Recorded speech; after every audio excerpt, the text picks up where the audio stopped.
আমার যুবক ভাইরা, যেই মাত্র আমরা ঈমান আনবো, ঈমানের উপরে অটল থাকবো, তখন আল্লাহ বলেন আমি পরীক্ষাও শুরু করে দিব।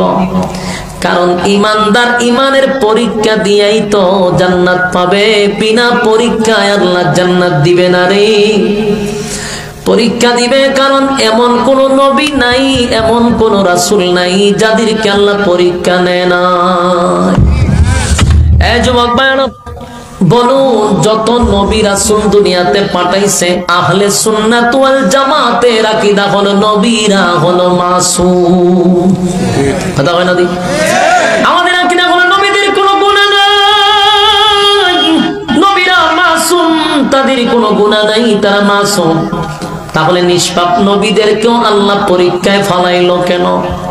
উম্মতেরা রে, এই কথাগুলি বালিশের সঙ্গে মাথা লাগাইয়া চিন্তা করা দরকার, বারবার চিন্তা করা দরকার। যেই নবীদের গুনাহ নাই, গুনাহ নাই, কিন্তু তারা পরীক্ষা দিছে, পরীক্ষা ছাড়া একজন নবীর আল্লাহ ছেড়ে দেয় নাই। কোন নবীর আল্লাহ ধনী বানাইয়া পরীক্ষা করছে, কোন নবীর আল্লাহ গরিব বানাইয়া পরীক্ষা করছে, কোন নবীরে আমার আল্লাহ কিন্তু মাছের পেটের ভিতরে রাইখা পরীক্ষা করছে, কোন নবীরে জেলখানায় ঢুকাইয়া পরীক্ষা করছে, কোন নবীরে আগুনে ফালাইয়া পরীক্ষা করছে। শত শত নবীদেরকে কোন নবীরে আল্লাহ অসুস্থ বানায়া পরীক্ষা করছে। কোন নবীরে পরীক্ষা ছাড়া মালিক ছেড়ে দেয় না। নিষ্পাপ নবীদেরকে যদি পরীক্ষা ছাড়া ছেড়ে না দেয়, তোমার আর আমার গুনার অভাব নাই, আকাম কুকামের অভাব নাই। নিজের দাবি করবা ইমানদার, আর আল্লাহ বুঝি বিনা পরীক্ষায় তোমার চিরস্থায়ী জান্নাত দিবে, এমন কথা তো পাগলেও বিশ্বাস করবে না। আমরা তো পাগল না, সবাই তালে ঠিক আছি, সবাই কিন্তু ঠিক আছি, কেউ পাগল না। নিজের বুঝ আমরা সবাই বুঝি, নিজের বুঝ সবাই বুঝি, পাগল না। আমরা পাগল না, আমরা সুস্থ, কিন্তু সুস্থ মানুষ ওই একটা কথা কেন বুঝি না? নবীদেরকে আল্লাহ বিনা পরীক্ষায় ছেড়ে দেয় নাই রে। তোমারে আমারে কেমনে আল্লাহ পরীক্ষা ছাড়া ছেড়ে দিবে? এই জন্য পরীক্ষার জন্য প্রস্তুতি নাও। সময় কিন্তু কম, পরীক্ষার হলে বেশি সময় দেয় না, বেশি সময় দেয় না। পরীক্ষার হলে সময় থাকে বড় কম। এই জন্য পরীক্ষার হলে প্রশ্ন পাওয়ার সাথে সাথেই লিখতে শুরু করে দেওয়া, কারণ কোন সময় কাগজ টান দিয়ে নিয়ে যাবে এটার কোনো নিশ্চয়তা নাই। তাই আল্লাহ বলেন, দুনিয়া নামক পরীক্ষার হলে পাঠাইলাম আমি, কিন্তু পরীক্ষার মেয়াদ সহ পাঠাইছি, সময়ের মেয়াদ আছে। হঠাৎ করে আমি মালাকুল মউত আজরাইল পাঠায়া দিব, আর হলের ভিতরে একটা সেকেন্ডও থাকতে দিবে না। এজন্য পরীক্ষার হলে আমরা ঢুকে গেছি। যখন বালেগ হইছি তখন পরীক্ষার হলে ঢুকছি। মৃত্যুর আগ পর্যন্ত আমাদের পরীক্ষা চলতে থাকবে। সাবধান, এই জগতের পরীক্ষায় যদি একবার কেউ ফেল মারে রে, দ্বিতীয়বার পাস করার কোনো সুযোগ নেই। কথা হয় না? দুনিয়ার হলে যদি পরীক্ষায় একবার ফেল করে, আরেকবার পাস করার আশা আছে, কিন্তু দুনিয়া নামক পরীক্ষার হলে একবার ফেল করলে আর জীবনে পরীক্ষার হলেও ঢুকতে দিবে না। আমার যুবক ভাইরা, হাতে পায়ে ধরে বলি, আপনাদের হাতে পায়ে ধরে বলি, গভীর রাত হয়ে গেছে, নুজুলে রহমতের দ্বার প্রান্তে আমরা চলে আসছি। কথাগুলি দিলের কান লাগায়া শোনার চেষ্টা করি। এই পৃথিবীতে নবী রাসূলদেরকে আল্লাহ ছেড়ে দেয় নাই, পরীক্ষা ছাড়া ছেড়ে দেয় নাই।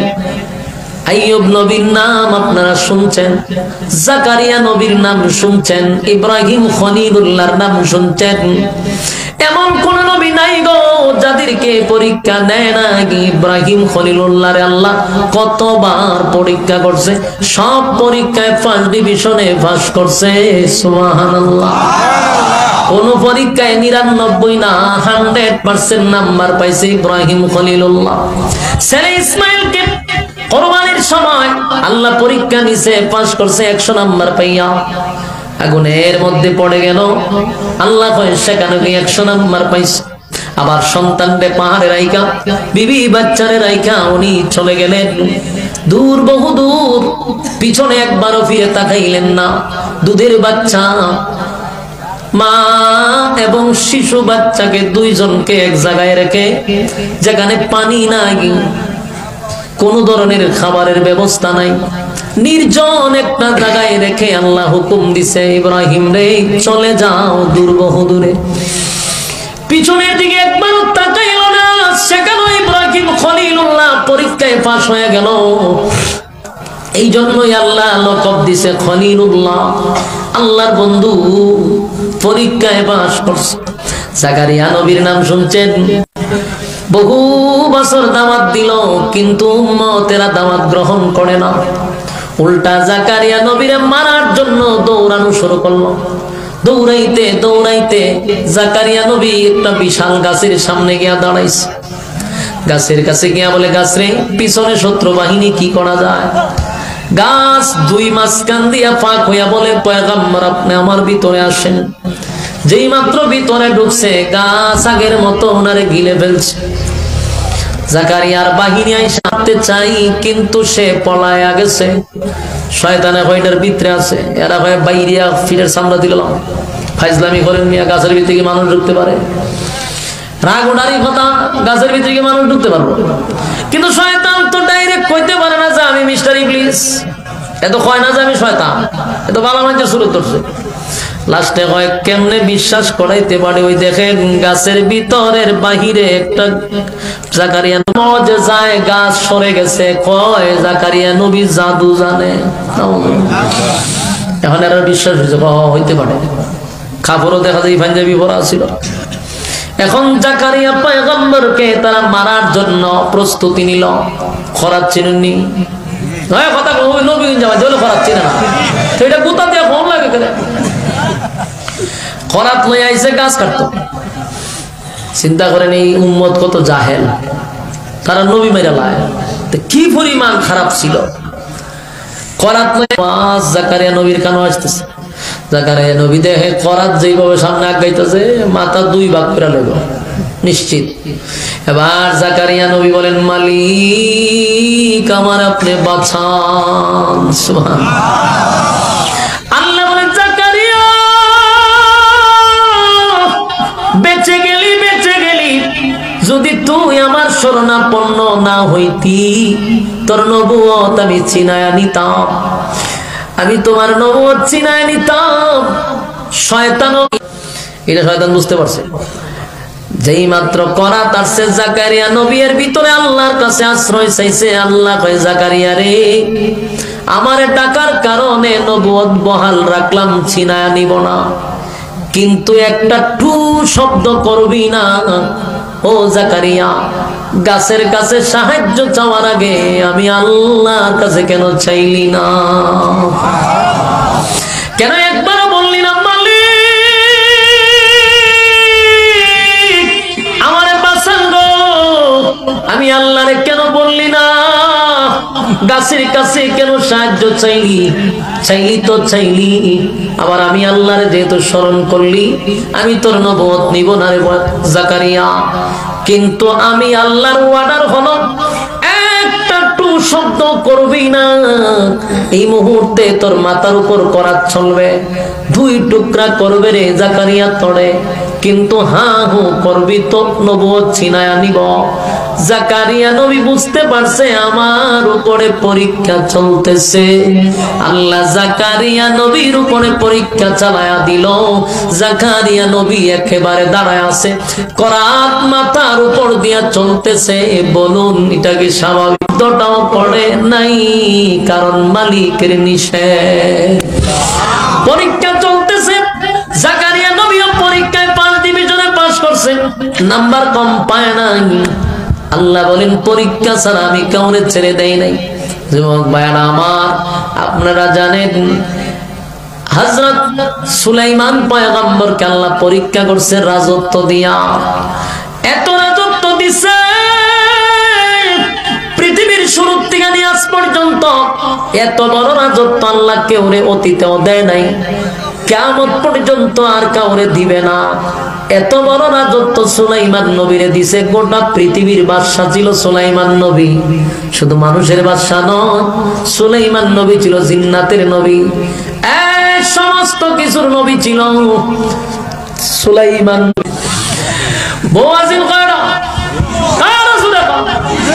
300 বউ, এক বই রাখতার না 300 বই ন, সুবহানাল্লাহ হয় না। একটা দুইটা নি 300 বউ, এক বউর কাছে একদিন গেলে 300 দিন লাগবে আরেক বউর কাছে যাইতে, মানে 1 বছর লাগবে শেষের বউর কাছে যাইতে। আল্লাহ রাব্বুল আলামিন সুলাইমান নবীর 300 বউ দিছিল, ওনার বান্দি ছিল 700 বান্দি, 300 বউ 1000। তারপরে আল্লাহ বলেন সুলাইমান রে আমি পক্ষী কুল ছিল ওনার বাহিনী, জিন্নাতরা ছিল ওনার বাহিনী, মানুষ ছিল ওনার বাহিনী, এত বড় রাজত্ব দিছে সুলাইমান নবীর আল্লাহ একটা বিমান দিছে, বিমান দিয়া তেল চারা পানি সারা বিমান উঠতো 1 লক্ষ যাত্রী নিয়া। এখন উন্নতির যুগ 2024 সাল, এই 2024 সালে উন্নত যুগে আজ পর্যন্ত 10,000 যাত্রী ধরে এমন কোন বিমান পৃথিবীতে আবিষ্কার হয় নাই। 10,000 যাত্রী যে কোনো জায়গায় ল্যান্ড করত, কোন ধরনের এয়ারপোর্টের দরকার ছিল না। আল্লাহ রাব্বুল আলামিন সেই সুলাইমান নবীর এত বড় রাজত্ব দেওয়ার পরেও সুলাইমান একটা সেকেন্ডের জন্য আমার মালিক রে ভুলে নাই। কিয়ামতের কঠিন ময়দানে মানুষ যখন বলবে আল্লাহ আমি ব্যস্ত ছিলাম গো, আমি তো এলাকার চেয়ারম্যান ছিলাম, আমি সর্দার ছিলাম, মাতব্বর ছিলাম, মেম্বার ছিলাম, আমি এমপি ছিলাম, মন্ত্রী ছিলাম, আমি শেখ হাসিনা ছিলাম। আল্লাহ কয় তো এর উপরে আমার জামাইয়ের যে কিলু মাঝে মধ্যে টান মারতো চায়, জামাইয়ের বাড়ির বরযাত্রীরা চট্টগ্রাম নিত চায়, কথা ঠিক নেই। এই দেশ চালাইতে গিয়ে আমি হাজার হাজার মানুষ মারতে হইছে আমার, কত মানুষ যে মারছি বাংলাদেশটা দেখার জন্য। আল্লাহ বুশারে জিগাইব, আল্লাহ ট্রাম্পরেও জিগাইব, আল্লাহ জো বাইডেনও জিগাইব, ওয়াং সাং সুচিরও জিগাইব, এরপরে আমরা প্রধানমন্ত্রীর জামাইরেও জিগাইব দুনিয়াতে কি করছিলি? কয় আল্লাহ আমি দেশ চালাইতে গিয়ে ব্যস্ত ছিলাম। কেউ কয় আমি প্রাইম মিনিস্টার, কেউ কয় প্রেসিডেন্ট, কেউ কয় আমি এমপি। আল্লাহ কয় দেখ চিনস নি? না চিনি না। চিনবে কেমনে? চিনবে কেমনে? আকাম কোকাম নিয়ে ব্যস্ত ছিলি, আমার সুলাইমান চিনবি কেমনে? টাকা দেখ, তুই ছোট্ট একটা দেশের মেম্বার ছিলি, চেয়ারম্যান না ছিলি, এমপি ছিলি, মন্ত্রী ছিলি, তাই তোর ব্যস্ততায় আমি আল্লাহরে ডাকতে পারস না। আমার সুলাইমান রে আমি গোটা পৃথিবীর বাদশা বানায়া দিলাম, বউ বানায়া দিলাম যেন ব্যস্ত বেড়ে যায়। 300 বউ দিলাম আমি, তারে এতগুলা জিনিসের দায়িত্ব দিলাম, এমনকি পাখিরাও ওনার কথা শুনত, পিপিলিকাও কথা শুনত। এত ব্যস্ত বানায়া দিছি আমার নবীরে, কিন্তু এত ব্যস্ততার মাঝেও আমি ঘন্টার বাইরা, জনমের বাইরা নি বাইরা, শেখ হাসিনারও বাইরা, মুদ্দারও বাইরা, জুতা দা বাইরা জিগা যে তোরে আমি আল্লাহ গোটা পৃথিবীর রাজত্ব দিলাম সুলাইমান রে, আর তোরে সামান্য দেশ দিয়া তুই সময় বাস না।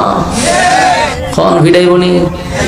কথা কই না, আধা ঘন্টার নিচে না, জুতা দা খালি বাইরে। আল্লাহ বলে জুতা দা বাইরা, সময়ের অভাব নাই, অভাব শুধু আল্লাহর বেলা। আল্লাহ কয় আমার সুলাইমান রে এত বড় রাজত্ব দিও বললো না। গেল একদল, আরেক দল হইব আল্লাহ তুই কেন? আল্লাহ জিজ্ঞেস তুই কি তা গোলামি করছত না? কয় আল্লাহ আমার জ্বর আছে, আমার শরীরটা বড় দুর্বল, আমি দাঁড়াইলে মাথা ঘুরায়, আমার পেট ঘুরায়। 18 বছর পর্যন্ত আমার আইয়ুব নবী বিছনা থেকে উঠতে পারে নাই।